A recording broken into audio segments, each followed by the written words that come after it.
여러분, 이 사도행전 5장은 오순절 성령 강림 사건 이후에 교회에 일어나는 변화를 소개하고 있습니다.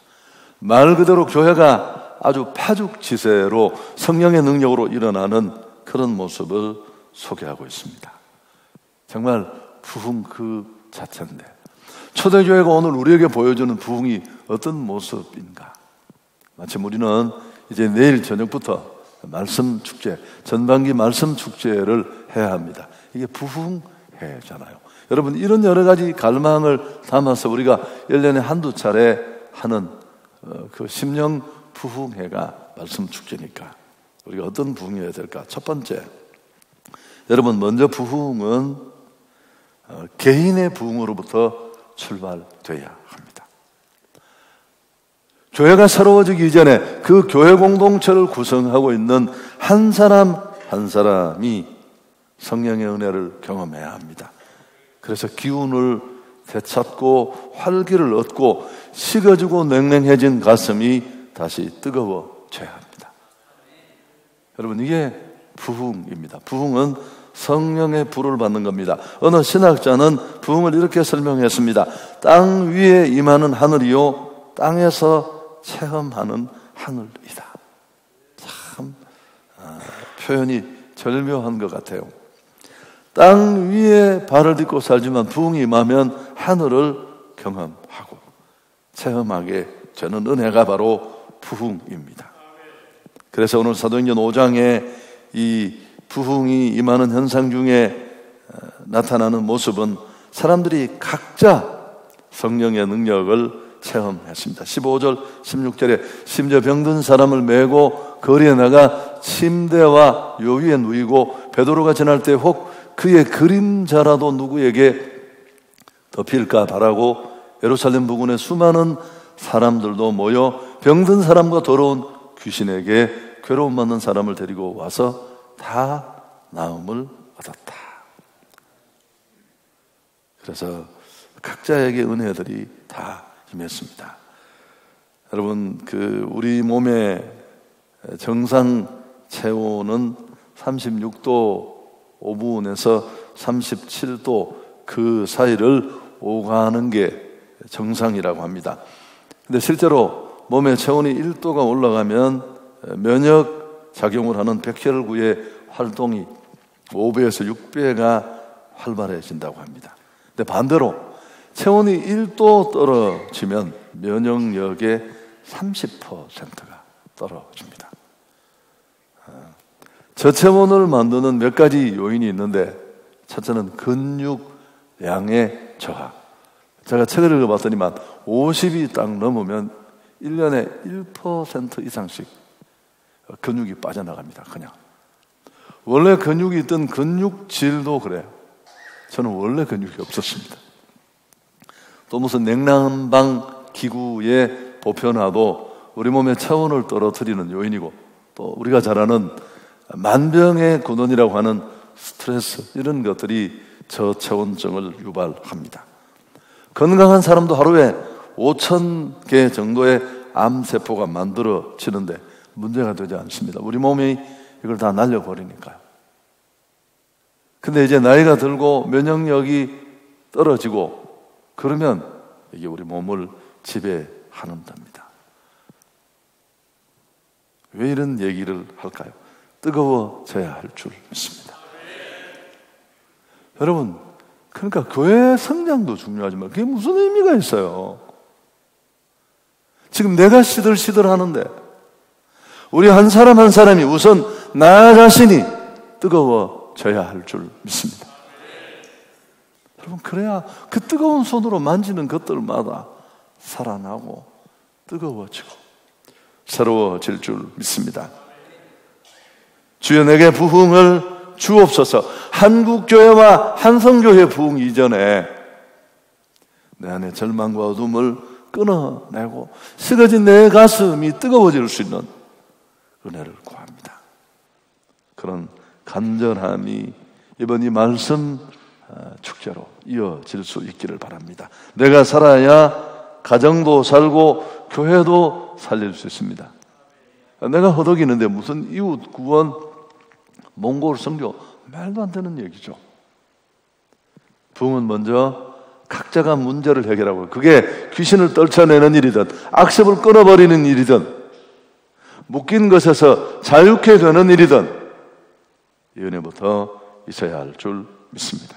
그다음 두 번째, 사도행전이 보여주는 또 하나 부흥의 진전된 모습은, 이 부흥이 굉장히 매력적인데요, 성도들이 서로 교제하는 개인의 부흥에서 멈추지 않고 관계적 부흥으로 확장되는 모습을 볼 수 있습니다. 12절을 같이 한번 읽습니다. 사도들의 손을 통하여 민간의 표적과 기사가 많이 일어나며 믿는 사람이 다 마음을 같이하여 솔로몬 행각에 모였다.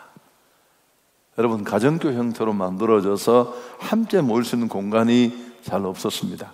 이 솔로몬 행각은 기둥만 162개가 써 있는 큰 광장이에요. 여기 다 함께 모였습니다. 초대 교회가 얼마나 강력한 핍박 안에 있었는데도 불구하고 그들은 이 행각에 아주 당당히 모였습니다. 여러분, 부흥이 찾아오면 일어나는 당연한 현상이 바로 관계적 부흥입니다. 하나 뜨거운 곳으로 끝나는 것이 아니라 함께 모이고 함께 교제하고 함께 사랑하고, 예배를 드려도 집에 안 가요. 다 남아서 무언가 감동스러운 영화를 보면 영화관을 쉬 못 빠져나와서 현관 앞에 약간 어슬렁거렸다가 오는 것처럼. 그래서 부흥이 찾아오면 사람들은 서로 관계를 개선하고 또 회복되고 교제의 폭이 넓어지는 이런 현상이 당연히 일어납니다. 물론 예배도 활기차고 기도 소리도 뜨겁고 당연한 얘기입니다만, 그래서 부흥의 물결이 있는 교회일수록 더 잘 모입니다. 사도행전의 교회 모습에서 우리는 이걸 발견할 수 있습니다. 자꾸만 내 안에 모임을 피하고 외면하는 경향이 있다면 당신이 기운이 떨어진 거예요. 그래서 신약 교회에는 서로라는 표현이 58회나 반복됩니다. 서로 섬기라, 서로 사랑하라, 서로 교제하라, 서로 화목하라, 서로 돌보라, 격려하라. 여러분, 이 축복은 너무너무 큽니다. 정말 부흥이 진정한 부흥으로 우리 안에 영향력 있게 결과를 만들려면 이런 관계의 부흥으로 확산돼야 하는데, 1, 2세기 전과 비교해 볼 때 오늘의 교회들은 많은 부분에서 약하고 또 예전과는 다른 그런 모습을 보이고 있습니다. 여러분, 이유가 무엇일까요? 예배와 교제라는 이 두 축, 이 축을 교회가 조금씩 그 중요한 두 축 속에 있는 참된 비밀을 잃어버렸습니다. 어쩌면 중대형 교회들은 이 예배의 중요성은 잘 알고 있어요. 예배가 안 되면 아무것도 안 되니까. 근데 그것만 가지고는 집이 세워질 수 없는 것처럼 또 한 가지 교회를 세우는 강력한 축이 있는데, 그게 바로 교제. 모임이에요, 모임. 성전에서도 모이고 집에서도 모이고. 이 수평적인 관계가 소통되지 않으면 안 됩니다. 피가 원활하게 순환되지 않는 몸은 정상적일 수 없습니다. 공동체의 교제는 그리스도의 몸인 교회 안에서 피의 순환과 같은 역할을 합니다. 친형제 자매가 많이 싸우나요? 안 싸우나요? 치열하게 싸웁니다. 여러분, 그렇지만 친형제 자매여서 많이 싸우는 거예요. 살아가는데 아무 문제 없었는데 왜요? 금방 화해가 돼요. 짜장면 한 그릇만 시키면 또 얘기하고. 남은 안 싸웁니다, 사실은. 어쩌면 우리 교회 공동체가 시끄러운 건 그만큼 서로가 편안한 상황이어서 그럴 수 있습니다. 문제는 두 번째, 다시 제자리로 돌아가는 것. 안 싸울 수 있으면 더 좋겠지만, 여러분, 이거 은혜가 있어야 돼요. 은혜가. 내가 따뜻해야 가능한 일인 줄 믿습니다. 이번 우리가 말씀 축제에 좀 은혜를 충분히 받아서 교회 공동체 안에 이런 변화가 있으면 좋겠어요. 덮어주고 세워주고 포옹해주고 다락방 속에서 전도회 안에서 오늘 예배에 나온 여러분 한 분 한 분이 이런 주인공이 될 수 있기를 바랍니다. 내가 지금 딸랑딸랑 하는데 이걸 어떻게 하겠어요? 한성교회는 들어오는 입구에 돌 위에 서는 저 말에 책임을 져야 돼요. 사랑으로 하나 된 교회. 확실합니까? 정말 사랑으로 하나 되신 거예요. 돌만 아깝게 지금 그렇게 해놓은 거 아닙니까? 여러분, 또 한 가지, 오늘 이 사도행전에 나타난 부흥의 모습은 한 개인이 뜨거워지고 은혜를 받고 그 다음에 이 뜨거움이 모임으로 수평적인 관계 속에 확산되는 이런 건강한 모습으로 부흥을 이어져 갔는데요, 여기서 끝나지 않았습니다. 하나님이 부흥을 주실 때는 그것 말고 더 차원 있는 목적이 반드시 있습니다. 우리끼리 사랑하고 우리끼리 포옹이나 하고 여기서 끝나라는 게 아닙니다. 여러분, 은혜 주시고 뜨거움을 주시고 부흥을 주신 이유가 있는데요, 사도행전 1장 8절 잘 알죠. 오직 성령이 너희에게 임하시면 너희가 권능을 받고 예루살렘과 온 유대와 사마리아와 땅끝까지 이르러 내 증인이 되리라 하시니라. 선교와 전도가 그 목적입니다. 교회 사명은 이 땅에서 그리스도의 사역을 지속하는 겁니다. 주님이 하셨던 그 일을 이어받아서 우리가 그 일을 하는 것입니다. 교회와 성도는 이 분명한 목적 위에 세워졌고 우리에게 은혜를 주시고 하나님이 우리를 뜨겁게 하시고 우리를 새롭게 하셨다면 그 에너지는 철저하게 여기에 집중적으로 이곳까지 흘러가야 할 것입니다. 목적이 없는 부흥 표류할 수밖에 없습니다. 잠깐 술렁이다가 소멸되고 좌초하는 것 당연한 일입니다. 많은 사람들이 부흥의 때에 은혜를 받고 황홀한 감격, 신령한 은혜를 체험하고 나눕니다. 며칠 뒤에 시들시들해지는 이유가 뭘까요? 그 은혜, 그 부흥이 임한 목적, 그 부흥이 전국적으로 가야 될 자리를 모르기 때문에 그렇습니다. 하나님이 우리를 이 땅에 보내신 목적을 분명히 할 때 우리는 비전과 사명을 가지고 활기찬 인생을 살아갈 수 있습니다. 어떤 분은 하나님의 자녀들에게 주어진 놀라운 몇 가지 축복이 있다고 했습니다. 부흥을 경험하면 이런 일이 일어나는데, 첫째, 죄의 용서받는 축복. 두 번째, 마음의 평화. 세 번째, 하나님의 자녀로 살 수 있는 능력. 그리고 또 한 가지가 뭘까요? 진정한 삶의 목적을 아는 축복입니다. 은혜를 받고 나면 왜 사는지 이유를 알게 됩니다. 왜 내가 살아야 되는지를 알 수 있다는 거죠. 살기 위해 사는 게 아니라 다 살아서 나도 사는 게 아니라 심령의 부흥을 통해 은혜를 받으면 받을수록 나를 향한 하나님의 목적을 더욱 뚜렷이 발견해야 할 것입니다. 여러분, 이 목적을 따라 사는 삶이 바로 목적이 이끄는 삶입니다. 40일씩 아침에 배울 것도 없는 너무너무 단순한 일입니다. 당신 안에는 이 목적이 있는지. 이번에 은혜 받고 그렇게 갔으면 좋겠습니다. 우리는 매일 기도해야 합니다. 이해에 끌리는 삶이 아니라 목적에 끌리는 삶을 살게 주옵소서. 김동호 목사님 설교를 들었는데, 예전 설교 때 참 감동되었습니다. 이분 설교 잘 하시거든요. 부목사 때 교회 큰 사업을 하는 장로님이 사업 축복 예배를 드릴 때 강사로 불렀어요. 그러니까 얼마간의 사례를 주셨습니다. 그게 그 당시 꽤 큰 금액이었대요. 신학생 한 달 용돈을 할 만큼. 그런데 그 다음에 전화가 오셨더니만 직원들이 너무 목사님 설교를 좋아하는데 한 달에 2번씩 왔으면 좋겠다고. 자기 너무 좋았대요. 구구단이 딱 나오더래요. 7, 2, 14. 그때 하나님 앞에 기도해, 하나님, 이런 구구단을 외우며 사는 인생이 되지 않게 해주십시오. 그분이 10의 1조, 10의 2조까지 드리는 분이에요. 외국의 유수한 대학을 나온 세계 최고의 엘리트들이 하나님 앞에 헌신했을 때 그들은 소득이 높아갈수록 10의 1조, 10의 2조 드리는 그 글을 읽고 너무 감동을 받았어요. 말씀 축제 이후에 받은 은혜가 생명 살리는 일로, 또 몽골의 그 동토의 땅을 녹이고 그 심령들을 하나님 앞으로 이끄는 일로 2019년 전반기 말씀 축제로까지 이어질 수 있기를 축복합니다. 지금 우리는 부흥이 절실한 때를 살고 있습니다. 왜냐하면 성도 개인이나 온 교회가 머리 깎인 삼손꼬리에 딱 폼은 그렇다한데 십자가 매달아 놓은 거나 연조를 자랑하는 게 그런데 힘이 없습니다.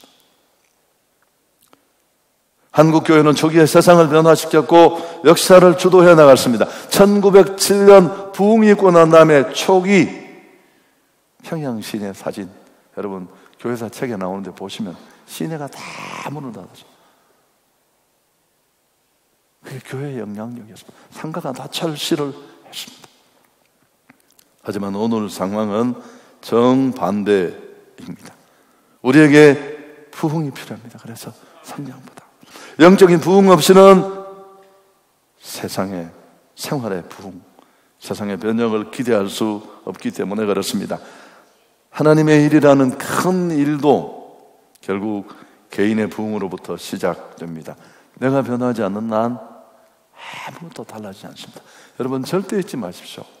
세상이 변하기를 원하세요? 내 아이들이 달라지는 게 당신의 꿈이죠. 그 변화는 내로부터 달라지는 거예요. 설교와 강의 들으면 그런 이야기예요. 많은 목사들이 설교를 바꾸려고 한다는 거예요. 목사가 설교를 바꾸려고 하는 날 설교는 달라지지 않아요. 진정한 설교의 변화는 목사 자신의 변화로부터 시작합니다. 왜? 목사의 설교는 목사가 낳는 자식의 그의 가치관, 그의 인생관, 그의 영성 이거 다 들어있으니까.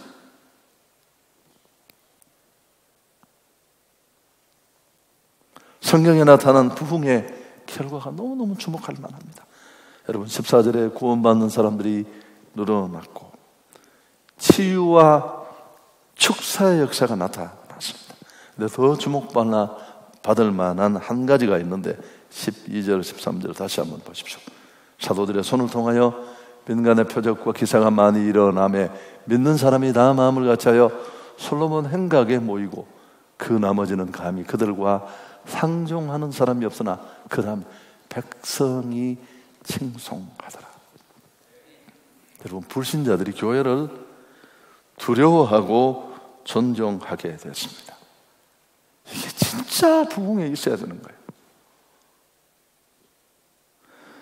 세상은 교회를 새롭게 인식하게 됐어요. 물론 이 일 안에 앞쪽에 뭐가 있느냐면 아나니아 삽비라 사건이 있었습니다.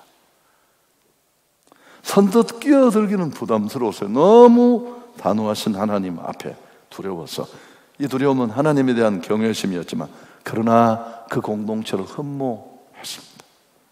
하나된 모습, 나눔과 섬김, 정직과 거룩 이게 다 탐났거든요.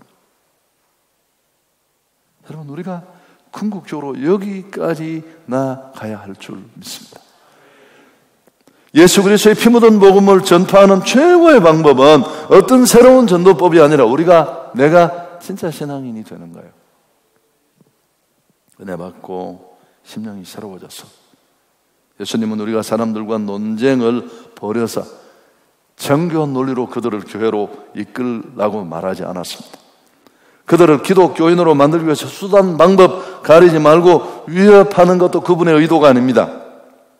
대신 그들이 우리의 이런 매력을 잃기를 원하십니다.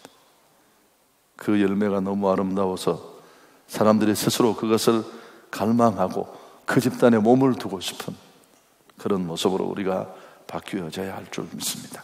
여러분 그러려면 교회 성장 전에 우리 각자의 심령의 부흥이 꼭 필요합니다. 이게 진짜 부흥이고 이런 사람 하나가 세워져도 그게 진짜 성장이니까요. 말씀을 정리하겠습니다. 그럼 어떤 경우에 부흥이 일어날까요? 부흥의 책임을 많은 사람들은 하나님께 돌립니다. 사람은 부흥에 대해서 할 수 있는 게 없다. 아무리 부흥을 기다려도. 그렇기 때문에 우리는 다만 주님께 의존해야 한다라는 게 일반적인 주장입니다.